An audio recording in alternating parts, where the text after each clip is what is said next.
Hi അസ്സാം വലൈക്കും welcome back. ഇന്ന് ഞാൻ വന്നിട്ടുള്ളത് അടിപൊളി ടേസ്റ്റുള്ള ഒരു ക്രീം ബണ്ണിൻ്റെ റെസിപ്പി ആയിട്ടാണ്. ക്രീം യൂസ് ചെയ്യാതെ തന്നെ ബട്ടറെല്ലാം യൂസ് ചെയ്തിട്ടുണ്ടാക്കുന്ന ഒരു ക്രീമാണ്. അടിപൊളി ടേസ്റ്റാണ് കേട്ടോ. ബേക്കറി സ്റ്റൈലുള്ളതാണ്. വീഡിയോ എല്ലാവരും മുഴുവനായിട്ട് തന്നെ കണ്ടുനോക്കുക. വീഡിയോ നിങ്ങൾക്ക് ഇഷ്ടമാവുകയാണെങ്കിൽ സബ്സ്ക്രൈബും ചെയ്യുക, കൂടെയുള്ള ബെല്ലൈക്കണും പ്രസ് ആക്കുക. ഈ ഒരു റെസിപ്പി നിങ്ങൾ എന്തായാലും ഉണ്ടാക്കി നോക്കണം കേട്ടോ. നല്ല ടേസ്റ്റാണ്.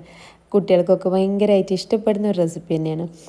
അതാ ആദ്യം തന്നെ ഞാൻ 3/4 കപ്പോളം പാലെടുത്തിട്ടുണ്ട്. 250 ml കപ്പിൽ 3/4 കപ്പോളം പാലെടുത്തിട്ടുണ്ട്. അതിലോട്ട് 1 ടീസ്പൂണ് പഞ്ചസാരയും 1 ടീസ്പൂൺ തന്നെ ഇൻസ്റ്റൻറ്റ് ഈസ്റ്റും എന്നിട്ടൊന്ന് മിക്സാക്കി കൊടുക്കുക. ഇത് മൂന്നും പാടെ ഇട്ടിട്ടൊന്ന് മിക്സാക്കി കൊടുക്കുക. പാലും ഈസ്റ്റും പഞ്ചസാരയും പാടെ. എന്നിട്ടിതാ ഒരു 5 മിനിറ്റ് ഈസ്റ്റ് ഒന്ന് പൊങ്ങി വരാൻ വേണ്ടിയിട്ട് വെയിറ്റ് ചെയ്യുക. അത് 5 മിനിറ്റ് കഴിഞ്ഞതിന് ശേഷം ഇതാ ഈസ്റ്റ് നന്നായിട്ട് പൊങ്ങി വന്നിട്ടുണ്ട്. ഇങ്ങനെ അതിന് ശേഷം മാത്രം അടുത്ത കാര്യങ്ങൾ ചെയ്താൽ മതി കേട്ടോ. ഈസ്റ്റ് എടുക്കുമ്പോൾ പ്രത്യേകം ശ്രദ്ധിക്കണം. ഫ്രഷ് ആയ ഈസ്റ്റ് മാത്രം യൂസ് ചെയ്യുക കേട്ടോ. ഡേറ്റ് എല്ലാം തീരാറായ ഈസ്റ്റ് യൂസ് ചെയ്യരുത്. അന്നേരം അതിൻ്റെ ടേസ്റ്റ് കിട്ടില്ല. അതുപോലെ തന്നെ പൊങ്ങി വരിക ഒന്നുമില്ല. അപ്പോൾ മൊത്തത്തിൽ മോശമായി പോവും. അതുകൊണ്ട് തന്നെ ഈസ്റ്റ് എടുക്കുമ്പോൾ നല്ല ശ്രദ്ധിച്ച് വേണം എടുക്കാൻ വേണ്ടിയിട്ട്. ഇതിലോട്ട് 2 കപ്പ് മൈദയാണ് ചേർത്ത് കൊടുക്കുന്നത്. 3/4 കപ്പ് പാലിക്ക് 2 കപ്പ് മൈദയുടെ അളവ് കറക്റ്റ് ആയിരിക്കും. മൈദയുടെ അളവൊന്നും കൂടിപ്പോവണ്ട, കറക്റ്റ് തന്നെ എടുക്കുക. ഇനി നിങ്ങൾ കപ്പിലല്ല ഗ്ലാസ്സിലാണ് പാലെടുത്തത് ഉണ്ടെങ്കിൽ ഒരു ഗ്ലാസ്സിൽ 1/4 ഗ്ലാസ് പാലെടുത്തിട്ട് ആ സെയിം ഗ്ലാസ്സിൽ 2 ഗ്ലാസ് മൈദപ്പൊടി എടുക്കുക. എന്നാൽ കറക്റ്റ് അളവായിട്ട് എടുക്കുക കേട്ടോ. അളവ് കൂടി പോവരുത്. ഏത് കപ്പിലാണോ ഗ്ലാസ്സിലാണോ എടുക്കുന്നത് ആ ഒരു സെയിം തന്നെ നോക്കിയിട്ട് എടുക്കാൻ ശ്രദ്ധിക്കുക. ഇനിയിപ്പോൾ ദാ ഇതിലോട്ട് 3 ടീസ്പൂണോളം പഞ്ചസാര ഇട്ട് കൊടുത്തിട്ടുണ്ട്. 1/4 ടീസ്പൂണോളം ഉപ്പും പാടെ ഇട്ട് കൊടുത്തിട്ടുണ്ട്. ഉപ്പ് മധുരം ഒന്ന് ബാലൻസ് ചെയ്ത് കിട്ടാൻ വേണ്ടിയിട്ടാണ്. ഭയങ്കര മധുരമൊന്നുമില്ല, അത് ഒരു നോർമൽ ടേസ്റ്റിലൊരു മധുരമാണ് കേട്ടോ. 3 ടീസ്പൂണ് പഞ്ചസാരയാണ് ഫസ്റ്റ് 1 ടീസ്പൂണും ടോട്ടൽ 4 ടീസ്പൂണാണ് 2 കപ്പ് മൈദയ്ക്ക് ഇട്ട് കൊടുത്തിട്ടുള്ളത്. ഇനിയിപ്പോൾ ദാ ഇത് നന്നായിട്ട് തന്നെ മിക്സാക്കി കൊടുക്കുക. കൈ വെച്ചിട്ട് നല്ലതുപോലെ കുഴച്ചെടുക്കുമ്പോൾ കയ്യിൽ ഒട്ടി പിടിക്കാനുള്ള ചാൻസ് കൂടുതലാണ്. അതുകൊണ്ട് തന്നെ ബട്ടർ യൂസ് ചെയ്യുക കേട്ടോ. ഓയിലൊന്നും യൂസ് ചെയ്യരുത്, ബട്ടർ മാത്രം യൂസ് ചെയ്യുക. ബട്ടർ ഫ്രിഡ്ജിൽ നിന്ന് മാറ്റിയതിന് ശേഷം സോഫ്റ്റായ ബട്ടർ ഉണ്ടാവുമല്ലോ, റൂം ടെമ്പറേച്ചറിലുള്ള ബട്ടർ, അത് യൂസ് ചെയ്യുക. തണുത്ത ബട്ടർ യൂസ് ചെയ്യരുത് കേട്ടോ. എന്നിട്ട് ഇതാ കുറച്ച് ബട്ടർ കയ്യിലാക്കിയിട്ട് നല്ലതുപോലെ കുഴച്ചെടുക്കുക. 2 ടീസ്പൂണോളം ബട്ടർ ഇത് കുഴച്ചെടുക്കാൻ വേണ്ടിയിട്ട് ആവശ്യം വരും. കൗണ്ടർ ടോപ്പിലോ അല്ലാന്നുണ്ടെങ്കിൽ ഏതെങ്കിലും ഒരു ബോർഡുമേ വെച്ചിട്ട് നല്ലതുപോലെ തന്നെ കുഴച്ചെടുക്കുക. ഒരു 10 മിനിറ്റ് നല്ലതുപോലെ കുഴച്ചെടുക്കണം കേട്ടോ. ഒട്ടിപ്പിടിക്കാതിരിക്കാൻ വേണ്ടിയിട്ട് കുറച്ച് ബട്ടറെല്ലാം സ്പ്രെഡാക്കിയിട്ട് കുഴച്ചെടുത്താൽ മതി. നല്ല സോഫ്റ്റായി മാവെന്ന് തോന്നുന്നത് വരെ കുഴച്ചെടുക്കുക. ഈ ഒരു വീഡിയോയിൽ കാണുന്നത് പോലെ തന്നെ വലിച്ചിട്ട് ഇങ്ങനെ കുഴച്ചെടുത്താൽ മതി കേട്ടോ.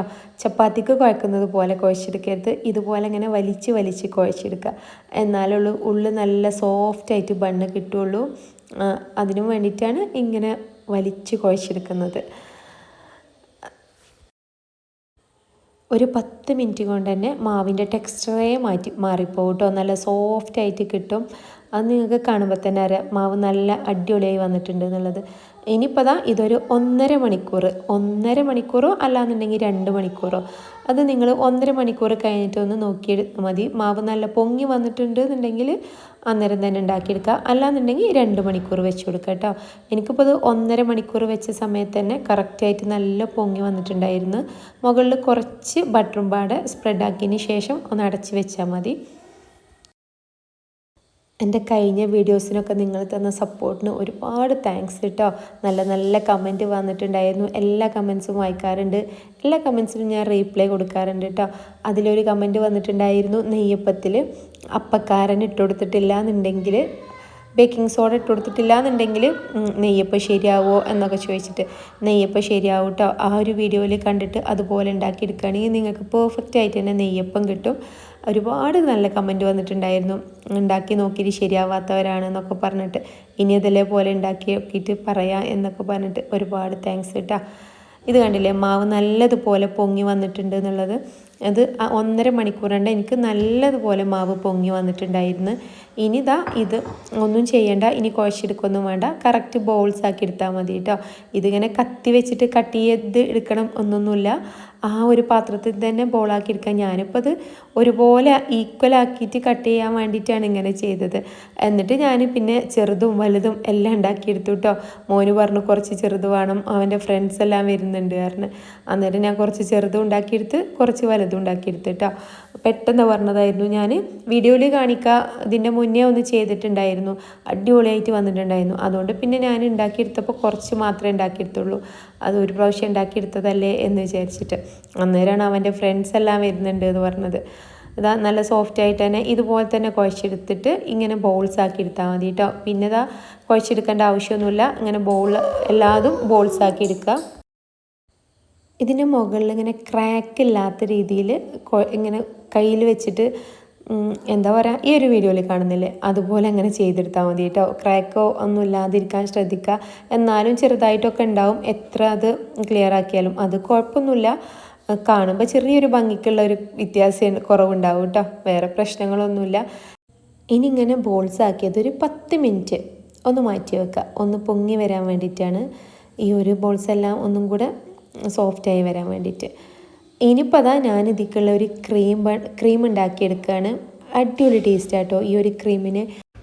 ഒരു 3 ടീസ്പൂണോളം പഞ്ചസാര ഒരു മിക്സിയുടെ ജാറിലിട്ട് കൊടുത്തിട്ട് നല്ലതുപോലെ പൊടിച്ചെടുക്കുക കേട്ടോ. വെള്ളം ഉണ്ടാവരുത്, പഞ്ചസാര മാത്രമായിട്ട് പൊടിച്ചെടുക്കുക. മിക്സിയുടെ ജാറിൽ വെള്ളം ഉണ്ടാവണ്ട കേട്ടോ. പിന്നെന്താ അതിലോട്ട് വേണ്ടത് 1 ടീസ്പൂണോളം പാൽപ്പൊടിയാണ്. നിറച്ചിട്ട് തന്നെ വലിയൊരു ടേബിൾ സ്പൂൺ ഉണ്ടല്ലോ, അങ്ങനെ ഒരു ടേബിൾ സ്പൂൺ പാൽപ്പൊടി. ഇങ്ങനെ ക്രീം ഉണ്ടാക്കാത്തവരാണെന്നുണ്ടെങ്കിൽ ഉണ്ടാക്കി നോക്കൊണ്ടു, അടിപൊളി ടേസ്റ്റാണ് കേട്ടോ ഈ ഒരു ക്രീമിന്. 1 ടീസ്പൂൺ പാൽപ്പൊടിയും പിന്നെ ബട്ടറാണ് വേണ്ടത്. 50 ഗ്രാം ബട്ടർ എടുത്തിട്ടുണ്ട് ഞാൻ. 100 ഗ്രാമിൻ്റെ ബട്ടറിൽ നിന്നൊരു പകുതിയാണ് എടുത്തിട്ടുള്ളത്. അതും പാടെ ഈ മിക്സിയുടെ ജാറിലേക്ക് തന്നെ ഇട്ട് കൊടുക്കുക. എന്നിട്ട് ഇതാ 3 ടീസ്പൂണോളം പാൽ ഒഴിച്ചു കൊടുക്കുക. ഇല്ലാന്നുണ്ടെങ്കിലും കുഴപ്പമില്ല, കുറച്ച് പാൽപ്പൊടി ചൂടുള്ള വെള്ളത്തിൽ കലക്കിയിട്ട് ചൂടാറിയതിന് ശേഷം ഒഴിച്ചു കൊടുത്താൽ മതി. ചൂടോടെ ഒഴിച്ചു കൊടുക്കരുത് കേട്ടോ. പാലാണെങ്കിലും തണുത്ത പാൽ മാത്രം യൂസ് ചെയ്യുക. എന്നിട്ട് ഇതാ നല്ലതുപോലെ ഒന്ന് മിക്സിയിൽ അടിച്ചെടുത്താൽ മതി. അപ്പോൾ അടിപൊളിയായിട്ടില്ല ക്രീം ശരിയായി കിട്ടും കേട്ടോ. ഈ ഒരു ബന്നിന് ക്രീമില്ലാതെ കഴിക്കാനും നല്ല ടേസ്റ്റാണ്. എണ്ണയിൽ ഫ്രൈ ആക്കി എടുക്കുന്നതല്ലേ, ബേക്കാക്കി കഴിക്കുമ്പോഴല്ലേ ക്രീമെല്ലാം ആവശ്യം. ഞാനിതിപ്പോൾ മക്കൾ പറഞ്ഞുകൊണ്ട് മാത്രം അങ്ങനെ ഉണ്ടാക്കിയെടുത്തതാണ്. ഇനിയിപ്പോൾ ഞാനൊരു പാൻ അടുപ്പത്ത് വെച്ചിട്ടുണ്ട്. അതിലോട്ട് കുറച്ചധികം തന്നെ വെളിച്ചെണ്ണ ഒഴിച്ചു കൊടുക്കുന്നുണ്ട്. ഞാൻ വെളിച്ചെണ്ണയിലാണ് ഉണ്ടാക്കിയെടുക്കുന്നത്. സൺഫ്ലവർ ഓയിലായാലും കുഴപ്പമൊന്നുമില്ല, ഞാനിപ്പോൾ വെളിച്ചെണ്ണയിൽ ഫ്രൈ ആക്കുന്നതെന്നുള്ളൂ. പിന്നെന്താ ഈ ഒരു ചട്ടിയിൽ ഉണ്ടാക്കിയെടുത്ത നേരം ചെറിയ ചൂടിൽ ആക്കി വെച്ചിട്ടും പെട്ടെന്ന് തന്നെ കളർ ചേഞ്ചായി പോവുകയാണ്. അതുകൊണ്ട് തന്നെ ഞാൻ ഫസ്റ്റത്തെ 2 ട്രിപ്പിൽ ഉണ്ടാക്കി നോക്കുന്ന നേരം കറക്റ്റ് ആ ഒരു കളർ എനിക്ക് കിട്ടിയില്ല കേട്ടോ. അതുകൊണ്ട് പിന്നെ ഞാൻ ഈ ഒരു ചട്ടി മാറ്റിയിട്ട് വേറെ ഒരു ചട്ടി അടുപ്പത്ത് വെച്ചിട്ടുണ്ടായിരുന്നു. അതിലാണ് എനിക്ക് പെർഫെക്റ്റ് ആയിട്ട് കിട്ടിയത്. ഞാൻ ഇതിന് മുമ്പ് ഉണ്ടാക്കിയ നേരം ആ ഒരു ചട്ടിയിലായിരുന്നു. ഇത് ഞാൻ വീഡിയോ എടുക്കല്ലെന്നാൽ ഇതിലുണ്ടാക്കുക എന്ന് വിചാരിച്ചു. പക്ഷേ ഇതിലിങ്ങനെ ഫ്രൈ ആയിട്ടുള്ള ഐറ്റംസ് ഒന്നും ഉണ്ടാക്കിയാൽ കറക്റ്റ് കിട്ടുന്നില്ല കേട്ടോ. ഇതുപോലെ ബന്ന്, നെയ്യപ്പം അങ്ങനത്തെ ഐറ്റംസ് ഒന്നും ഇതിൽ ശരിയായി വരുന്നില്ല. ഇത് സ്റ്റീലല്ലേ, അതുകൊണ്ട് തന്നെ പെട്ടെന്ന് എത്ര ലോ ഫ്ലെയിമിൽ വെച്ച് കൊടുത്താലും ഒരു കളർ ചേഞ്ച് ആവുക. കുഴപ്പമൊന്നുമില്ല, ആ ഒരു ഭംഗി കിട്ടുന്നില്ല. അതുപോലെ തന്നെ ഒരു വേറെ എന്തോ ഒരു പോലെ മാറുന്നുണ്ട്. അതുകൊണ്ട് തന്നെ ഞാൻ ചട്ടി അടുപ്പത്തു നിന്ന് മാറ്റി വേറൊരു ചട്ടി വെച്ചിട്ടുണ്ട്. ഒരുപാട് വർഷങ്ങളായിട്ട് യൂസ് ചെയ്ത് വരുന്നൊരു ചട്ടിയാണിത് കേട്ടോ. അതിലിത് നല്ല പെർഫെക്റ്റ് ആയിട്ട് നല്ല അടിപൊളിയായിട്ടുള്ള കളർ തന്നെ കിട്ടിയിട്ടുണ്ട്. മീഡിയം ഫ്ലെയിമിൽ മാത്രം വെച്ച് കൊടുക്കുക, ഹൈ ഫ്ലെയിമിൽ വെച്ച് കൊടുക്കരുത്, അന്നേരം ഉള്ളു വേവില്ല. കറക്റ്റായിട്ട് കിട്ടണം എന്നുണ്ടെങ്കിൽ ഏറ്റവും ലോ ഫ്ലെയിമിൽ തന്നെ വെച്ച് കൊടുക്കുക. Medium flame to low flame അങ്ങനെ രണ്ടും ആക്കിയിട്ട് ഇങ്ങനെ കൊടുത്താൽ മതി. അപ്പോൾ നല്ല പൊങ്ങി വന്ന് പെർഫെക്റ്റ് ആയിട്ട് തന്നെ കിട്ടിയിട്ടുണ്ട് കേട്ടോ. കാണുമ്പോൾ തന്നെ അറിയില്ലേ അടിപൊളിയാണെന്നുള്ളത്. ഈ ഒരു സെയിം മാവ് വെച്ചിട്ട് ബേക്കാക്കിയിട്ടും എടുക്കുക. ഞാനിപ്പോൾ ഫ്രൈ ആക്കി എടുക്കുമ്പോൾ ഒരു പ്രത്യേക ടേസ്റ്റാണ്. വല്ലപ്പോഴും ഒക്കെ ഒന്ന് ഇങ്ങനെ ഉണ്ടാക്കി നോക്കാമല്ലോ. ഇത് കഴിക്കുന്നേരം ആ ഒരു ഓവനിൽ ഉണ്ടാക്കിയെടുക്കുന്ന ബന്നിലേറെ ടേസ്റ്റായിട്ട് തോന്നുന്നുണ്ട് കേട്ടോ. അപ്പോൾ എല്ലാം ഞാനിങ്ങനെ ഫ്രൈ ആക്കി എടുത്തിട്ടുണ്ട്. എൻ്റെ കുട്ടിക്കാലത്തൊക്കെ സ്കൂൾ പോകുന്ന നേരം ചായക്കടയിൽ കണ്ടുവരുന്ന ഒരു ഐറ്റമായിരുന്നു ഈ ഒരു ക്രീം ബണ്ണ്. അന്ന് ബേക്കാക്കിയതൊക്കെ കുറച്ച് കുറവായിരുന്നല്ലോ, കൂടുതൽ കണ്ടിരുന്നത് ഇങ്ങനത്തെ ബന്നായിരുന്നു കേട്ടോ. ഇത് കണ്ടില്ല, നല്ല പെർഫെക്റ്റ് ആയിട്ട് തന്നെ വന്നിട്ടുണ്ട്. നല്ല ഉള്ളിൽ പുറത്ത് കുറഞ്ഞൊരു ക്രിസ്പി, ഉള്ളിൽ നല്ല സോഫ്റ്റ് ആയിട്ടാണ്. അടിപൊളി ടേസ്റ്റാണ് കേട്ടോ. എന്തായാലും ഒരു പ്രാവശ്യം ഉണ്ടാക്കി നോക്കണം.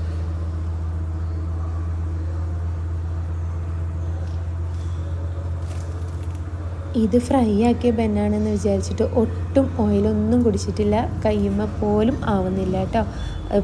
ഫ്രൈ ആക്കിയ ബന്നാണേ തോന്നിപ്പോവില്ല, അത്രയും ഓയിൽ ഒന്നും ആയിട്ടില്ല. ഇനിയിപ്പോൾ അതാ ക്രീം തേച്ച് കൊടുക്കുക. ക്രീമില്ലാതെ കഴിക്കാൻ വേണ്ടിക്കും അടിപൊളിയാണ് കേട്ടോ. നിങ്ങൾക്ക് വീഡിയോ ഇഷ്ടമായിട്ടുണ്ടെന്നുണ്ടെങ്കിൽ സബ്സ്ക്രൈബും ലൈക്കും ഷെയറും ചെയ്യാൻ മറക്കണ്ട. എല്ലാവരും പറയും ലൈക്ക് ചെയ്യാൻ മറന്നു പോവുകയാണെന്നുള്ളത്. ഇന്നത്തെ വീഡിയോ ഇത്രയേ ഉള്ളൂ കേട്ടോ. അടുത്തൊരു വീഡിയോ ആയിട്ട് വീണ്ടും കാണാം. അതുവരേക്കും ഇൻഷാ അല്ലാഹ് അസ്സലാമു അലൈക്കും. പിന്നുണ്ടല്ലോ മോനാണ് ഇന്ന് ടേസ്റ്റ് നോക്കുന്നത് കേട്ടോ. മോന് എപ്പോഴും പറയും എന്നെപ്പോൾ വീഡിയോയിൽ കാണിക്കുന്നേ ഇല്ലയെന്ന്. അതുകൊണ്ട് തന്നെ അവന് വന്നിട്ട് അങ്ങനെ ടേസ്റ്റ് നോക്കുന്നുണ്ട്.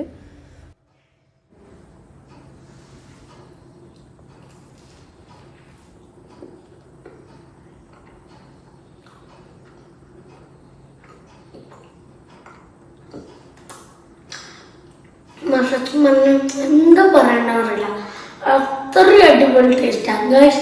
ഇതെല്ലാവരും എന്തായാലും ട്രൈ ചെയ്ത് നോക്കണം, അത്രയും ടേസ്റ്റ്. എൻ്റെ അമ്മ ഉണ്ടാക്കിയതുകൊണ്ട് പറയല്ല ഗൈസ്.